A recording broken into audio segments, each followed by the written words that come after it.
Hello friends, কেমন আছো তোমরা? খুব ভালো আছো নিশ্চয়ই। বৃষ্টির ওয়েদার, গরমও লাগছে না। যাই হোক, আমি দীঘা গেছিলাম গরমে বৃষ্টির মধ্যে।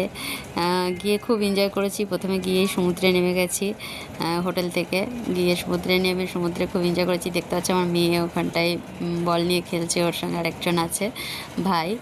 আর আমরা দুই ফ্রেন্ড মিলে গেছিলাম ফ্যামিলি নিয়ে। তারপর ওখান থেকে এসে হোটেলে সুইমিং পুল ছিল, সুইমিং পুলে গিয়ে আমরা আরেকটু এনজয় করি। অনেকটা টাইম জলের মধ্যেই ছিলাম। ওখান থেকে আমরা লাঞ্চ করে বিকেলবেলায় বেরিয়ে গেছিলাম। ঢেউসাগর বলে একটা জায়গা আছে, ঢেউসাগরে ঘুরতে গেছিলাম। তারপর ওখানে গিয়ে বাচ্চাদের একটু এনজয় করাই, বাচ্চাদের একটু ওখানটায় বেশ অনেক কিছুই আছে বাচ্চাদের করার মতো। তো ওখানে বাচ্চারা অনেক এনজয় করে। তারপর আমার মেয়ে দেখছো আইসক্রিম নিয়ে, এই যে এটা খুব করতে অনেক দিনের ইচ্ছা ছিল দেখতে, বলতো মা আমিও করবো। যাই হোক করলো, খুব মজা পেয়েছে, খুব আনন্দ হয়েছে, আমাদেরও খুব ভালো লেগেছে। ওখান থেকে আমরা গিয়ে বিচে বসে ঢেউটা এত সুন্দর দিচ্ছিলো, এত সুন্দর দৃশ্য দেখে মন ভরে যাচ্ছিল। ওখানটায় আমরা একটু বসে আইসক্রিম খেলাম, খেয়ে তারপরে এত ভালো ঢেউ দিচ্ছে, রিলস না করে তো কি আর থাকা যায়। রিলস করলাম, করে ওখানটায় একটু ছবি তুললাম, ঢেউ একটু ভিজে তারপরে আমরা এসে ডিনার করে রাতে ঘুমিয়ে পড়লাম। সকালবেলায় উঠেই আমাদের লক্ষ্য ছিল মোহনায় যাব। মোহনাতে ঢুকেই দেখছি বৃষ্টি পড়ছে, পৌঁছাতেই বৃষ্টি পড়ছে দেখে তো সমুদ্রের উত্তাল, বাপরে বাপ, ভীষণ ঢেউ। তো ওখানটায় সবাই ভয় পাচ্ছিল যেতে, আমরা তাও যাই হোক জোর করে, মেয়ে আর আমি দুজনেই খুব ইচ্ছে ছিল যাব।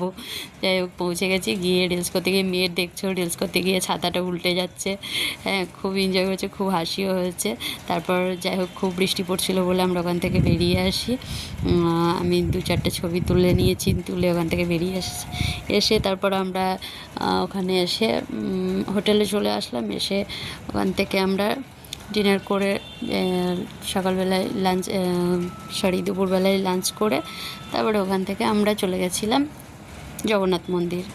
নিউ জগন্নাথ মন্দির হয়েছে, ভেবেছিলাম কেমন হবে, কী রকম দেখি, খুব ইন্টারেস্ট ছিল। যাই হোক গিয়ে পৌঁছে দেখলাম না, খুবই সুন্দর হয়েছে, এত সুন্দর হয়েছে গেলেই তোমাদের মন ভরে যাবে। ঢুকেই দেখছি মন্দিরের দুই পাশে পদ্মপুকুর দেখে তো আমার খুবই ভালো লেগেছে। তারপর ঢুকতেই দেখলাম এরকম বিষ্ণুদেবের মূর্তি, তারপর অনেক ভগবানের মূর্তি, অনেক ঠাকুরের মূর্তি চারিদিকে রাখা আছে কালো পাথরে। তো তারপরে আমি তো জগন্নাথ দর্শন করব বলে ভীষণ এক্সাইটেড ছিলাম। ঢুকে গেছি মন্দিরের ভেতরে, ঢুকে দেখছি অনেকটা বড় জায়গা, অনেকটা স্পেস আছে, এত স্পেস যে অনেক লোক হয়ে গেলেও কিন্তু ওখানটায় প্রচুর জায়গা, কোনো রকম জায়গার অভাব হবে না। তারপরে ওখানেও আমরা কিছু ছবি তুললাম, কিন্তু পদ্মপুকুরের লোভটা তো আর ছাড়তে পারছিলাম না। চলে গেছি পদ্মপুকুরের পাশে, গিয়ে এই যে আবার ফটো তোলা, রিলস করা। তো পদ্মপুকুরে জলে পা দিতেই সিকিউরিটিগুলো তো আমাকে ছুটে বকতে চলে এসেছে। যাই হোক আমি আর পা দিইনি বাবা। বৃষ্টি পড়ছিল তখনও, দেখতে পাচ্ছ জলের মধ্যে বৃষ্টি পড়ছে। তো আমি তাও কিছু বৃষ্টিতে ভিজেই কিছু ছবি তুললাম, মজা করলাম, একটু ঘুরলাম। ছবি তুললে ওখানটায় একজনের সঙ্গে দেখা হতে তার কাছে গোপসোনা ছিল, গোপসোনার সঙ্গে একটা ছবি না তুলে আর পারলাম না। ছবি তুলে ওখান থেকে আমরা সোজা হোটেল থেকে চেক আউট করে বেরিয়ে গেলাম।